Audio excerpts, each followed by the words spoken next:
This presentation was developed to provide you a brief synopsis of the proposed project management plan for this project. The ultimate goal of this presentation is to obtain approval and acceptance of the current proposed project management plan. The members of our team include Billy J. Atkinson, Patrick McKinnon, and Tony Reese. The strategy our team will use includes the key tasks in the analysis, design, development, implementation, and evaluation phases, along with the key tasks in the 5-phase project management guide. This project was broken down into 5 phases. In this presentation, we will focus only on a few critical tasks for each phase. In the define phase, we will focus on the project problem, goals, objectives, assumptions, and risk. In the plan phase, we will focus on the work breakdown structure and the critical path. In the organize phase, we will focus on the required personnel and the work packages. In the control phase, we will focus on some critical reports and the Gantt chart. In the closing phase, we will focus on some critical closing tasks for the project to be successful. The current problem is teachers are not able to effectively and efficiently use the variety of educational technologies in their classrooms. According to the analysis that was conducted, there seems to be a lack of knowledge and skills that currently exist. Our team has developed an effective and efficient plan not only to successfully execute the professional development sessions that will close this gap, but it will also certify each teacher in successfully incorporating the available educational technologies within their classrooms. The primary goal for this project is to develop and execute a professional development strategy for middle school teachers over the next 2 years, beginning in the summer of 2020. This will allow teachers to successfully use educational technologies in the classroom to best benefit their teaching and their students. This goal will be achieved in 2 phases. Phase 1, which includes the first year, will focus on design and development. Phase 2, which includes the second year, will focus on implementation and evaluation. In an effort to achieve the overall goal of this project, our team will focus on achieving 6 objectives. These objectives are considered the major milestones of this project, which we will elaborate later in this presentation.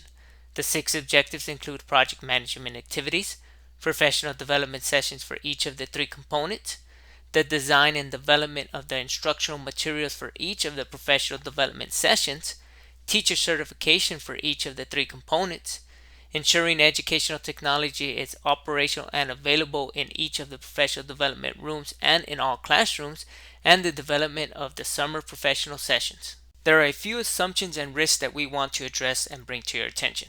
First, we understand that the level of knowledge, skills, and experiences varies between each individual. Our plan will ensure groups are established to account for this variation. Second, for phase 2 of this project to remain on schedule, the certification program will be implemented and executed with no delays. Third, we understand that weather can affect our project. Therefore, we have accounted for expected delays during our timeline, especially for the events and activities scheduled during January, February, and March.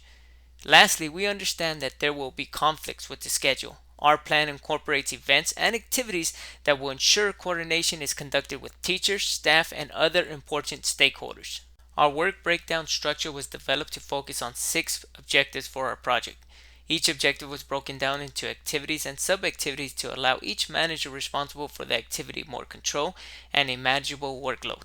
The 6 project objectives are project management activities, professional development sessions, design and development of instructional materials, obtaining educational technology, summer professional session schedules, and teacher certifications. The full and detailed list of objectives, activities, and sub-activities can be viewed in the project report, which will provide an explanation for each. This is a brief visual representation of the work breakdown structure our team developed and used in developing our project management plan. Here is a visual representation of how we concluded which path is considered the critical path. The critical path is the sequence of activities with the longest estimated completion time for the project to be completed. Our team conducted a deliberate plan that allows several activities to be completed simultaneously without disrupting the workflow of the project. The duration of the critical path for this project is 55 weeks. Here you will see a small representation of the work packages for the project manager and the instructional designer. You will also see the activities each individual is accountable for to ensure the project is completed on schedule. Timelines were established using a 4-week period for each category. Gaps in the timeline do not necessarily indicate that personnel have nothing to do, as they may have other work not captured on this template. On the far right of this table, you will see a brief description of the skills each individual possesses. For this project to be successful, several different personnel will be required. A few of the most critical positions needed are the project manager, instructional designers, content expert, program evaluation specialist, and an educational project manager. Each job title includes the criteria that is necessary for each position. The foundation of the organizational structure is the project manager, who is ultimately responsible for the entire project. While the chart shows a hierarchy for decision making and accountability purposes, it is important to keep in mind that this is a collaborative effort and team members should feel empowered to work with all members of the team. The primary tool for our project is the chart we see represented here, the Gantt chart. Its primary function is to keep the project on schedule by detailing each activity to be completed, the relationships between activities, the completion status for each activity, when each activity should begin and end, the critical path of the project, and any schedule variance that may affect the overall project schedule. Two types of reports will be used to keep the project on track and within budget: the status report and the variance report. The status report, to be filled out by the activity leaders, is a communication tool used to update the team as to possible delays that may impact the end date of the project.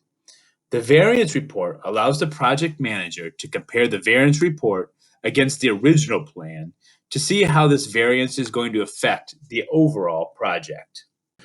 To close the project manager will ensure that a project deliverable checklist is completed that includes the following: the defined phase goals and objectives to include success criteria, the plan for the work breakdown structure and the project activities to include the critical path and project proposal, the organized phase checklist that will include personnel needs and work packages, management tools with a contingency plan strategy.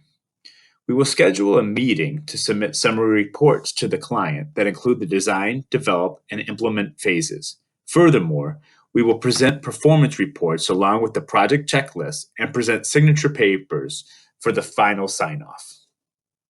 Before the final debrief of the project, a survey will go to each team member asking them to rank different components of the project.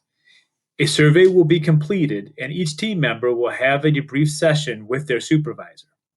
Once the sessions have been completed, an organizational meeting will be held to address successes and failures using checklists, the Gantt chart, the survey, and other tools that have been used throughout the project.